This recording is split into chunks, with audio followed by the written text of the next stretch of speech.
Oui, allô, c'est moi. Rappelle-moi.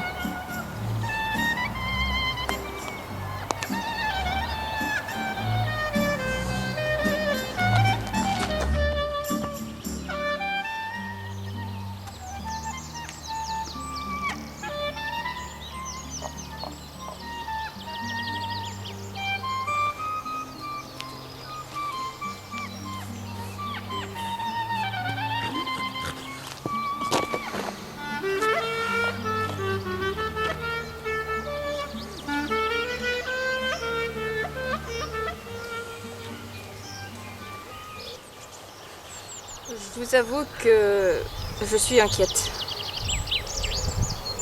En effet, il me semble que j'ai disparu. Cela a commencé hier. Pour vérifier le fonctionnement de mon téléphone portable, j'ai appelé celui-ci d'une autre ligne. Et une voix, qui ressemblait étrangement à la mienne d'ailleurs, m'a affirmé que je n'étais pas là.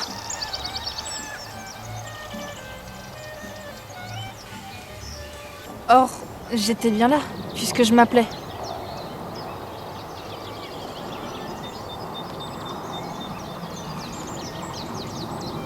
Je viens de renouveler l'expérience et comme on me demandait de me laisser un message, je l'ai fait. Mais je ne me suis pas répondu. C'est pourquoi je lance cet appel. Vous comprendrez pourquoi je suis si pessimiste.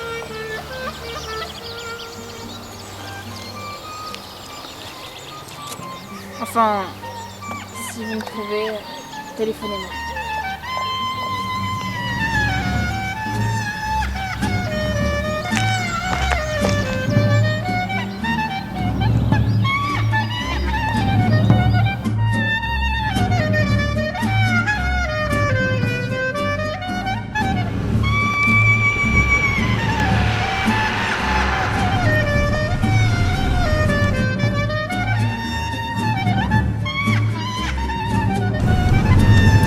Punaise, j'étais sûre de l'avoir pris.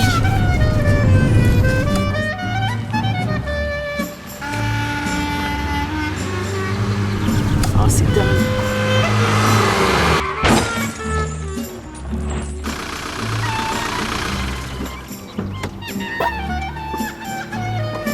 Mon Dieu, mon Dieu! Mais qu'est-ce qui vous a pris?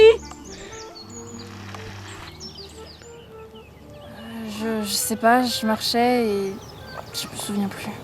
Oh, je suis désolée, je suis vraiment désolée, mais...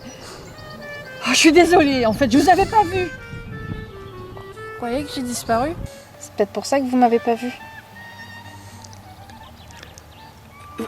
Ça va? Vous pensez que ça va, mademoiselle? Oui, ça va. Vous pensez que je suis en train de disparaître? Écoutez, je suis vraiment désolée, mais là, je vais devoir y aller. Hein. Je vais vous déplacer, parce que là, je suis pressée. Voilà.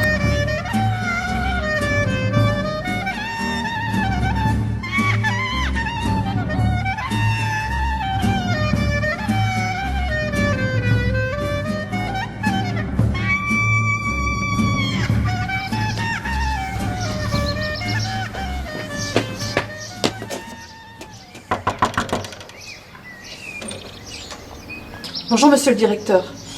Voilà, je me suis déplacée jusqu'à chez vous parce que j'avais absolument besoin de vous parler. Vous m'avez fait remarquer avec une ironie que je qualifierais d'un tantinet mordante que j'avais enterré ma troisième grand-mère il y a quelques mois et que par conséquent j'étais malvenue en ma qualité de représentante élue du comité d'entreprise d'exiger la récupération du 14 juillet qui tombait cette année malencontreusement pour les salariés un dimanche. Vous voyez, j'ai pas voulu vous reprendre devant votre conseil d'administration parce que je ne voulais pas vous mettre dans l'embarras. Mais je veux vous faire savoir que ce n'est pas de 3, mais de 4 grands-mères dont je dispose, et ce de la manière de la plus légale qui soit. Si vous vous intéressiez un tant soit peu à ceux qui travaillent avec vous, vous sauriez que, née de parents inconnus, j'ai été élevée jusqu'à l'âge de mes 15 ans par une famille adoptive dont les grands-parents étaient, eux, clairement identifiés. Et par un de ces retournements de situation dans la vie coutumière, il se trouve que mes véritables géniteurs, dûment authentifiés par toute une batterie de tests ADN, sont réapparus dans ma vie alors que j'avais 15 ans. D'ailleurs, je les tiens à votre disposition, si vous le souhaitez. Après quelques complications juridiques dont je vous passe les détails, il se trouve qu'à mes 16 ans, j'ai recommencé une nouvelle vie dans une famille dotée de grands-parents en parfait état de marche. Vous conviendrez qu'on ne peut balayer d'un revers de la mémoire 15 ans d'une vie riche et fructueuse. J'ai donc gardé d'étroits contacts avec ma famille adoptive.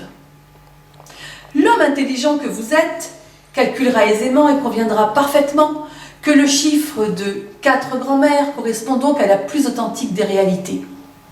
Il en va de même pour les grands-pères, dont 3 sont encore de ce monde, car j'ai malheureusement eu la douleur de perdre le premier avant d'avoir la chance d'intégrer votre entreprise. Je vais donc souhaiter longue vie à ma grand-mère rescapée, ainsi qu'à mes 3 autres aïeuls. Mais si à l'avenir, j'étais amenée à nouveau à vous réclamer des congés pour cause d'obsèques, je vous saurais gré de bien vouloir garder vos remarques désobligeantes pour vous. Et je ne saurais que vous conseiller de réfléchir plus efficacement à la façon dont vous traitez vos salariés. Au revoir.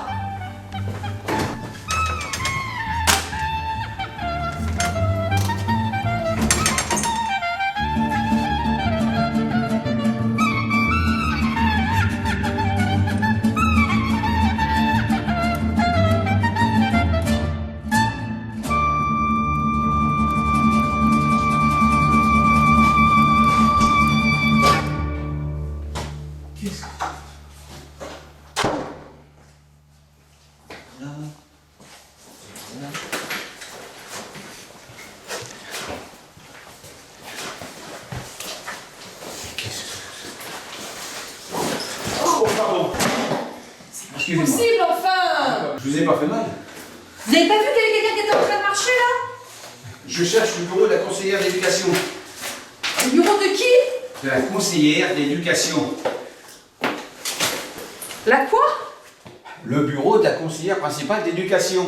Ah, la conseillère principale d'éducation. Oui. Bon, écoutez, voyez la porte, là?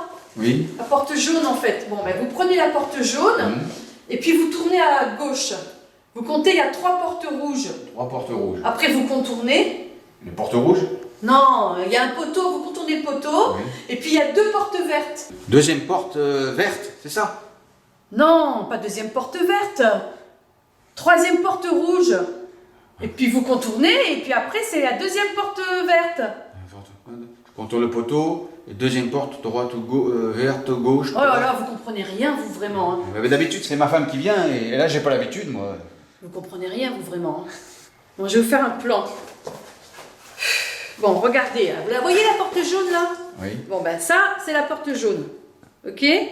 Après, ben, vous tournez à gauche, et là, il y a 1, 2, 3 portes rouges. Là, vous contournez, et puis là, il y a 2 portes vertes. Et ben c'est là. Mais je vous accompagne. Mais c'est pas fait, hein. J'en ai marre, hein. Excusez-moi.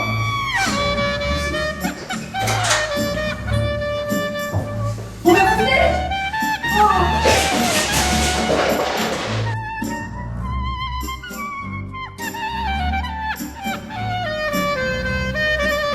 Est-ce que je suis là?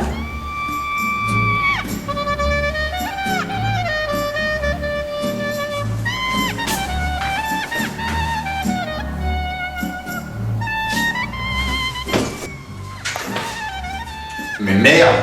Mais ce sont en toilette, là! Eh madame! Elle est partie. Excusez-moi, monsieur. Est-ce que vous voyez mon reflet dans le miroir? Bien oui. Tant mieux. Ça veut dire que j'ai pas complètement disparu. Ça va bien? T'es en bonne santé? Appelez-moi, vous comprendrez. Écoutez, j'ai rendez-vous avec le directeur là. Mais promis, je vous appelle tout de suite après. D'accord. Tout va bien? Oui, merci.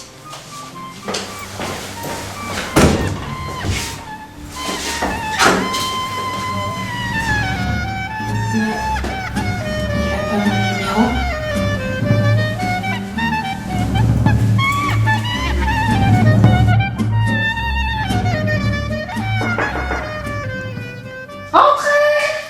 Madame la conseillère principale d'éducation?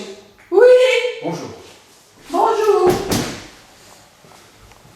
Dites-moi, votre ordinateur, il a un problème? En effet, je reçois à ce jour le troisième rappel relatif aux absences d'un certain Fratelli Mario. Et qui, selon vos services, serait mon fils et fréquenterait votre établissement de manière quelque peu relâchée la classe de 5e 3. Si vous voulez bien, procédons par ordre.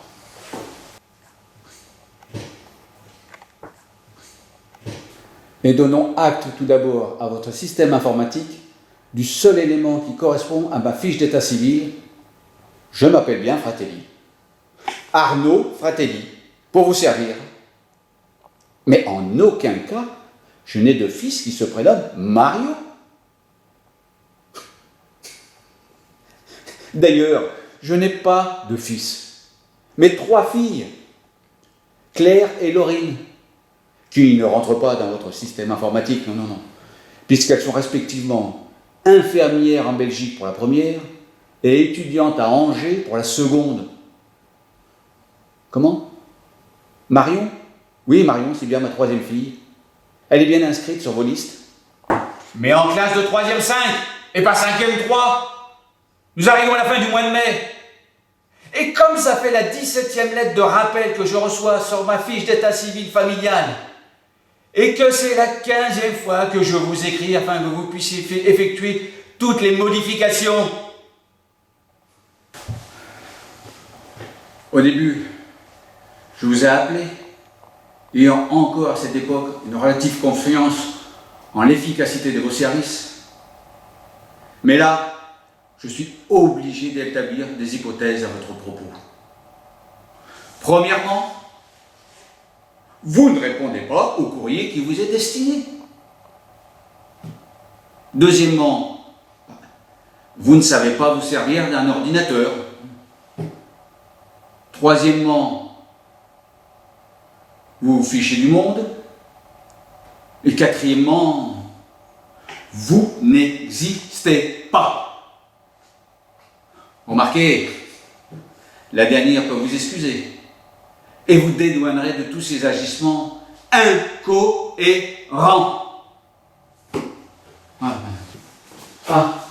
Avant de partir, me vient à l'esprit que peut-être êtes-vous entouré d'une équipe de feignasses incapables de rectifier les moindres erreurs les plus évidentes.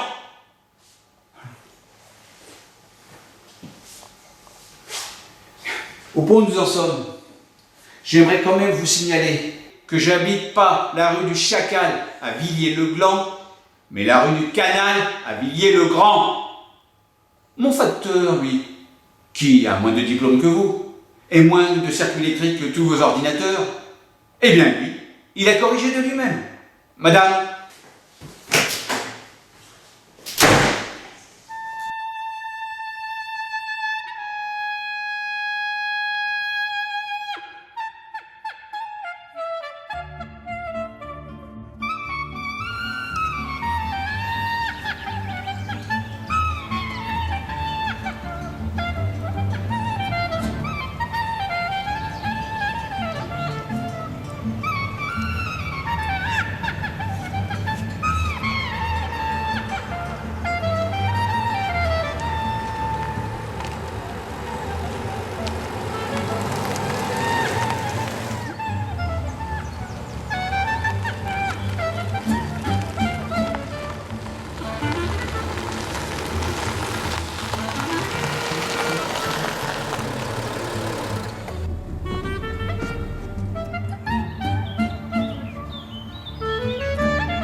Mais ça va pas? Si, ça va. Vous aussi, vous avez un problème? Non, j'ai pas de problème, moi. Vous avez besoin d'aide? Non, j'ai pas besoin d'aide. Partez! Partez!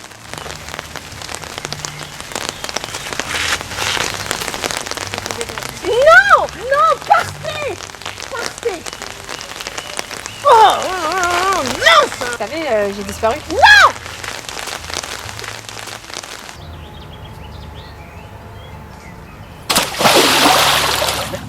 Mais merde! Merde. Mais qu'est-ce qui se passe?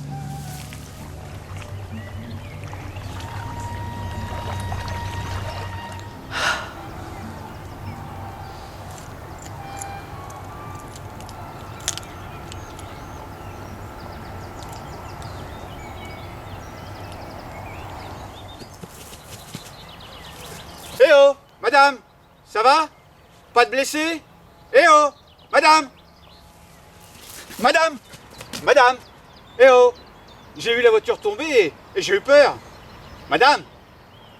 Besoin d'aide? Madame?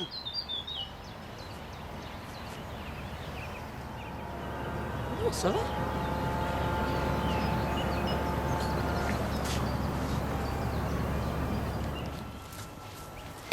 Vous avez perdu le contrôle? C'est dommage. C'est une bonne marque, ces voitures-là, d'habitude. Elle est très bien dans le fond de la Seine.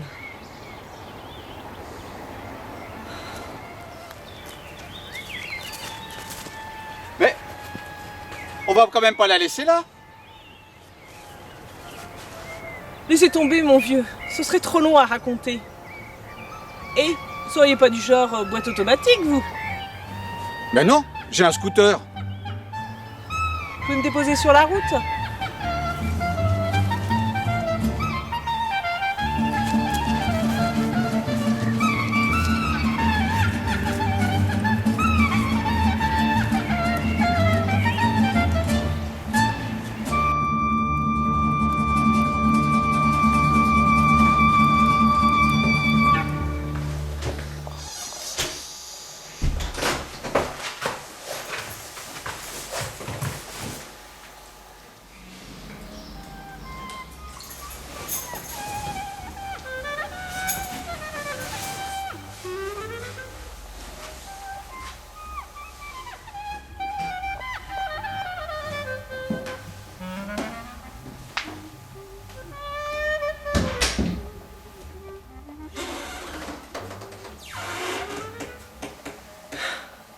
Chloé, tu as eu 18 ans hier. On a fêté ton anniversaire. J'ai bien vu que tu n'étais pas contente du cadeau que je t'avais offert. Ça ne m'étonne pas. D'une manière générale, tu n'es jamais satisfaite de quoi que ce soit. Oh, si. À part peut-être quand ton frère est tombé dans le canal, et encore. Ta joie fut-elle de courte durée puisque une intervention rapide des pompiers a permis de le repêcher vivant. Bref, tu es majeure maintenant. Tu te prépares à une vie sans relief, ballottée entre missions d'intérim lugubres, période de chômage, stage inefficace en entreprise.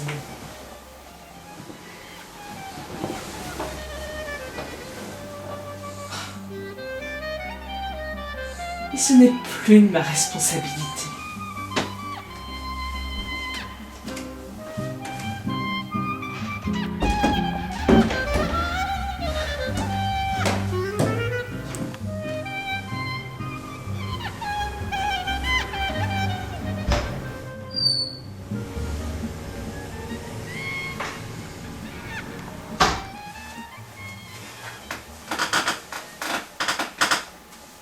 Paul, vu que tu as survécu à ta noyade de niveau 2 quand même, il n'échappera à personne que tu te diriges vers tes 23 ans sans manifester le moindre intérêt pour le monde qui t'entoure.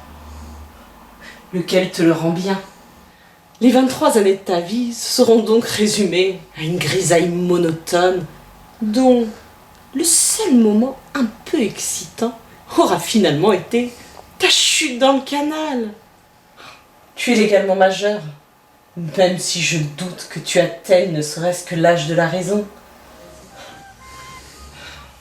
Mais c'est ainsi.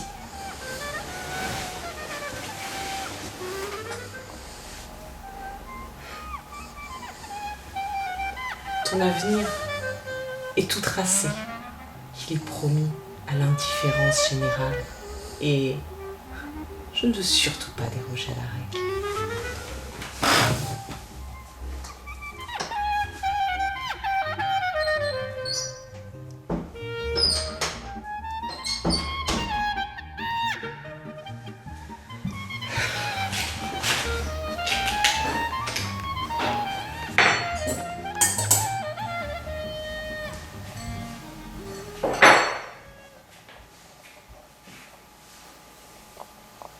Antoine, depuis que je t'ai croisé au club hippique, j'ai définitivement perdu confiance en la race des chevaux et en celle des hommes.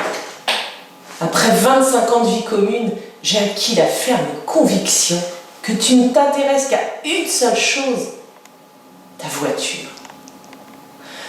Bien que je n'ai aucun plaisir à conduire tes veaux à boîte automatique et siège tout cuir, je me suis permis quand même de te l'emprunter, alors que tu n'avais même pas fini de payer la précédente,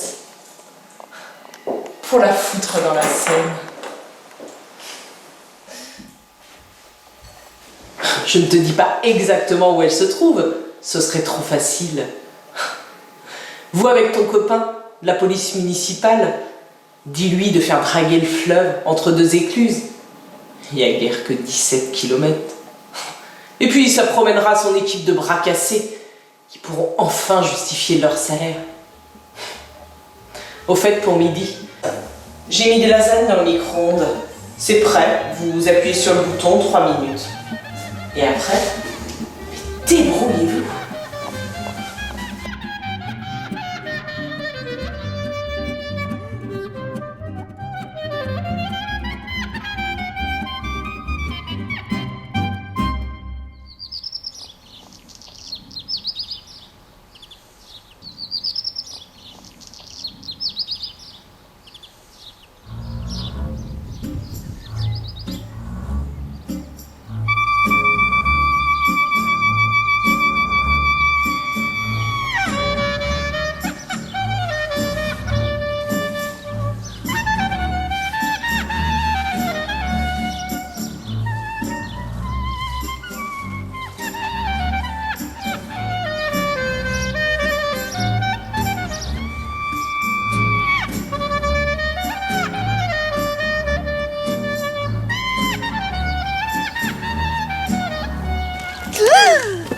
Mais qu'est-ce que vous faites là?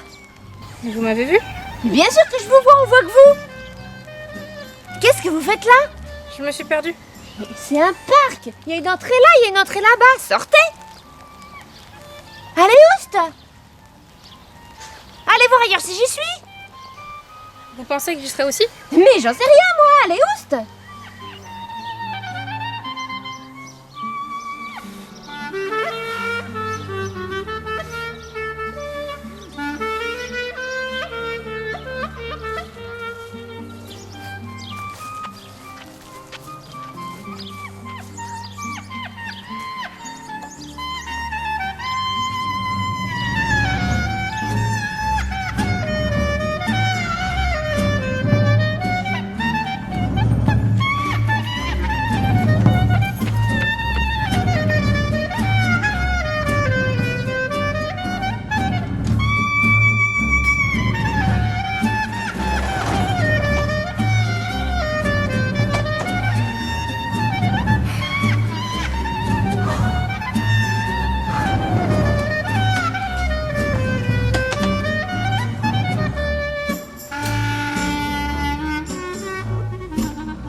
dehors à cette heure-là?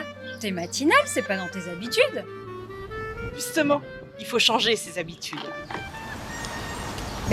Avec tes valises en plus. Tu vas où? Il y a la fête des voisins ce soir, tu te rappelles? Ah, la fête des voisins. Ça va être un peu compliqué. On avait prévu de faire ça ensemble. Ça va être compliqué. Mais tu pars. Rappelle-toi, tu devais m'aider aujourd'hui et réceptionner mes graviers. Je t'aime bien, mais ça va pas être possible. Tu m'appelles, tu m'expliques au moins. Oui.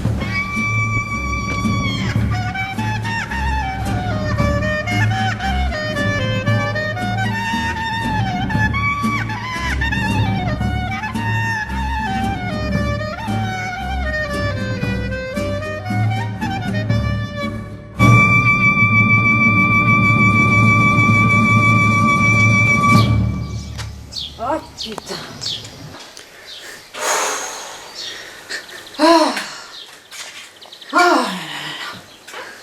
Oh là là là là. Oh putain. Zep. Oh putain. Zep. Zep. Oh putain. Zep. Zep.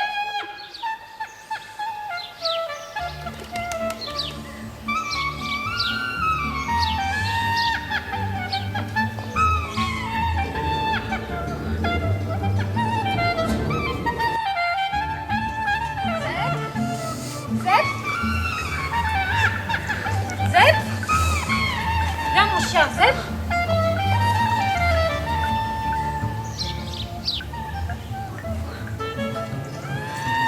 Mademoiselle, excusez-moi. Vous auriez pas vu un petit chien, un griffon blanc de 3 ans? Je l'ai perdu. Il s'appelle comment? Il s'appelle Zep, vous l'avez vu? Non. Mais moi aussi, je suis perdue. Je suis peut-être avec votre chien. Vous êtes sûr que ça va? Oui, je vais bien. Mais si vous retrouvez votre chien, vous pourrez lui demander si je suis avec lui. Ok, je lui demanderai. Merci mademoiselle. Merci. Au revoir.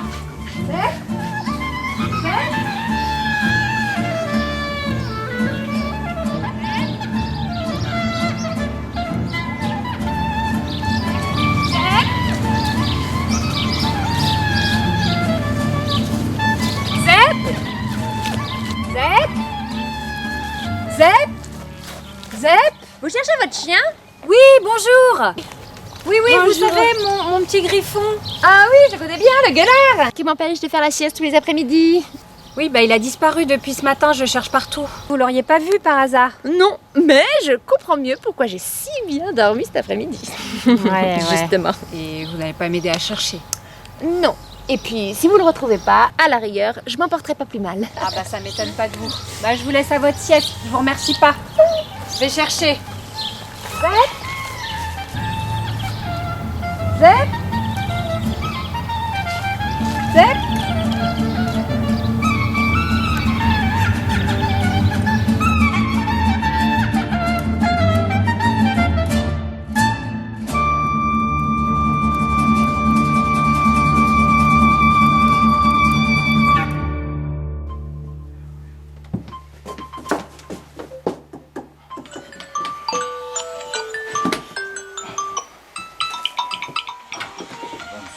Bonjour.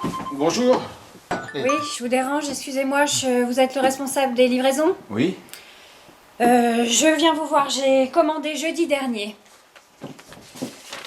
1,5 tonnes de gravier, calibrage 3, bicolore prélavé, dans votre point de vente de la ZAC Nord. Oui. Excusez-moi, un client. Comment ça marche ce truc? Allô? Oui, madame. Oui, madame. Ah, je suis désolé. De la sous-couche universelle acrylique? Eh non, on n'en a plus. Ça a bien marché, oui, oui. Ou alors, il nous en reste un pot. Mais il est entamé, hein. Et on vous fait un prix. Non, ça vous intéresse pas? Bon, bah écoutez, au revoir, madame. Et à bientôt. Au revoir. Excusez-moi. Oui, j'avais donné mon accord à votre chef de service. Monsieur Balbuzard Jérôme, pour que la livraison puisse se faire à toute heure de la journée, même en mon absence, dans le jardin de ma maison de campagne au hameau des Villeneuves. Et je viens de constater que mon jardin est envahi par un tas de gravier qui ne peut en aucun cas correspondre au volume de ma commande. J'en arrive donc à la conclusion que Monsieur Balbuzard, dont j'avais remarqué qu'il avait une écriture peu soignée, a fait sauter la virgule de ma tonne 5 et m'a gratifié de 15 tonnes de calibré bicolore. Je vous saurai gré de bien vouloir me débarrasser dans les meilleurs délais des 13,5 tonnes excédentaires dont je n'ai pas l'usage et qui m'empêchent d'accéder au rez-de-chaussée de mon habitation. Je vous signale par ailleurs que mon chien Zep, Griffon de 3 ans, a disparu depuis le jour de votre malencontreuse livraison. Il lui arrive de fuguer, mais s'il s'avérait cependant qu'il ait été enseveli par les 15 tonnes de gravier dont 13,5 excédentaires, je me verrai dans l'obligation de porter plainte contre votre établissement pour mauvais traitement animal. On se reverra.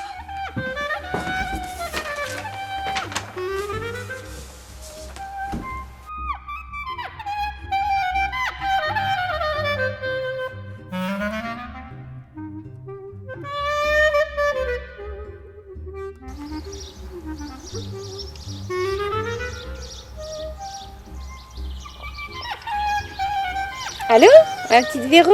Ouais, désolée de te rappeler si tard. Ouais, mais en fait, j'ai eu des problèmes. Faut que je te raconte.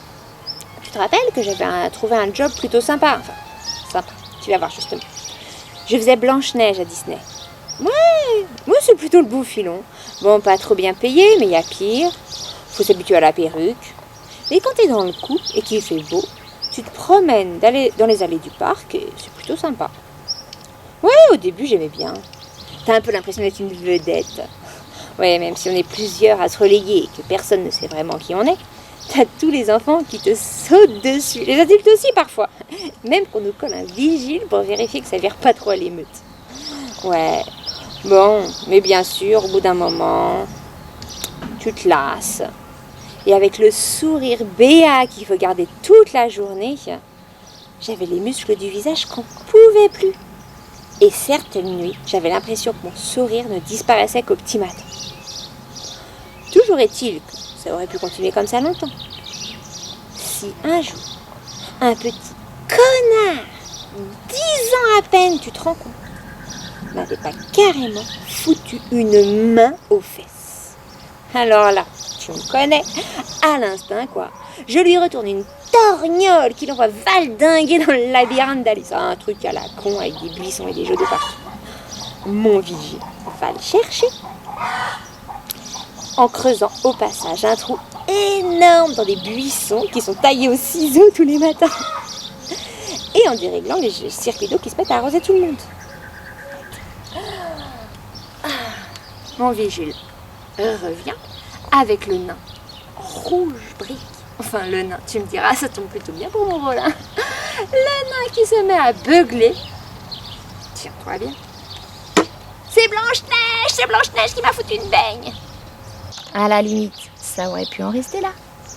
Si en plus, ce petit con n'avait pas paumé ses lunettes. Et, on l'a appris après, les lunettes, elles sont allées se mettre là où il fallait pas.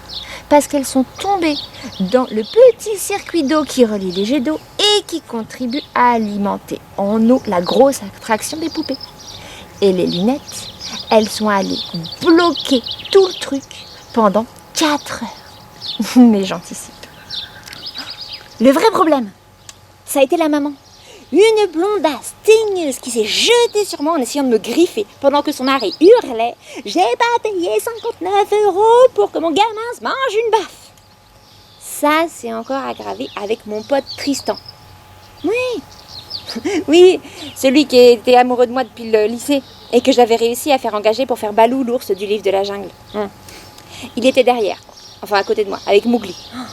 Un petit con celui-là. Bon, je te raconterai. Il a voulu me défendre Et il a rien trouvé de mieux que de foutre un coup de patte, enfin de pied, dans les roubignoles du papa hurlant. Alors là, ça s'est déchaîné. Le vigile a appelé la sécurité. C'est pas détendre eux, hein. Ils veulent que les problèmes soient réglés vite. Pas de vague au pays des rêves. Hein. Ils t'ont plaqué au sol le père Furibard, ce qui a eu pour effet de lui casser ses lunettes. Ouais, tous des binoclars dans la famille. Et c'est à ce moment-là que j'ai compris que cette histoire, elle irait chercher loin en frais d'opticien. Attends 2 secondes. Ok, tu m'entends? Oui, donc, en voyant ça, un groupe de Hollandais, genre placide, mais qui n'aiment pas qu'on leur gâche leur week-end prépayé depuis 6 mois, en voyant ça donc, ils se sont jetés sur les vigiles. Le pays des tulipes, ils s'y connaissent en marron. Hein. Simultanément, ma copine Gisèle, très sympa, j'aime pas fut-fut. Forcément, elle fait Mary Poppins. En voyant la teignasse. Oui, je contracte blondasse et teigneuse, parce que ça va plus vite. Donc, en la voyant qui m'agressait, elle a voulu me défendre. Elle lui a démonté la tronche à coups d'ombrelle. Je te résume. Tous les Hollandais du parc, par une sorte d'instinct mystérieux, ont débarqué pour prêter main forte à leurs compatriotes. Du coup, les vigiles ont appelé du renfort. Ça s'est mis à cogner à tour de bras, je te raconte pas. Du coup, les agents de sécurité ont utilisé des gaz lacrymogènes. Et les Hollandais, ça leur a pas du tout plu. Ils ont pris les barrières de sécurité du manège de Dumbo qui était situé juste à côté. Et je te garantis qu'une barre de sécurité, quand c'est utilisé comme arme, ça fait du dégât. Au même moment, les foutues lunettes du mioche ont bloqué les poupées, comme je te disais. Et manque de bol, c'était pas le bonjour. Une mamie qui s'était retournée pour donner un mouchoir à sa petite fille. Et passée par-dessus bord quand son bateau s'est arrêté net. Bon, bien sûr, il n'y a que 30 cm d'eau. Mais les gens qui étaient là, ils ne savaient pas. Ils sont mis à hurler qu'elle se noyait. Du coup, un jeune pompier dans le civil a voulu faire du zèle. Et il a plongé tête la première pour lui porter secours. Il s'est fracassé la calebasse contre le fond. Bon, il a fallu évacuer la foule, qui est sortie en hurlant que c'était un carnage, que l'eau devenait rouge, que c'était un attentat ou je sais pas quoi. Et ça a fait un nouveau groupe qui s'est retrouvé dans la bagarre. Du coup, le superviseur général du parc a appuyé sur le bouton rouge. Un truc qui n'est jamais arrivé dans toute l'histoire de tous les parcs. Même le 11 septembre en Floride, ils ont réussi à finir la journée sans foutre la panique. En apprenant ça, le préfet de police avait pas une lumière aussi celui-là, je pense. Il a déclenché l'alerte de niveau 7. Ce qui veut dire, entre autres, fermeture de toutes les autoroutes, évacuation des écoles de l'Île-de-France et obligation pour tous les avions en approche sur Orly et Roissy de se dérouter vers d'autres aéroports européens. Je sais pas si tu te rappelles, mais le pays a mis 8 jours à s'en remettre et personne n'a jamais vraiment su ce qui s'était passé. Maintenant, t'es la seule à savoir. Avec moi, bien sûr. Mais bon, tu gardes ça pour toi, hein. Dans le flottement qui a suivi, j'ai discrètement filé ma démission. C'est pas demain la veille que je remettais le costume de Blanche-Neige. Mais par contre, t'en parles pas, hein, je voudrais pas que ça me nuise dans mon nouveau travail. Oui, parce que j'ai trouvé un nouveau boulot. Demain, je démarre et je fais Falbala au parc Astérix. Allez, faut que je te laisse. Bisous. Salut.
Qui veut du petit?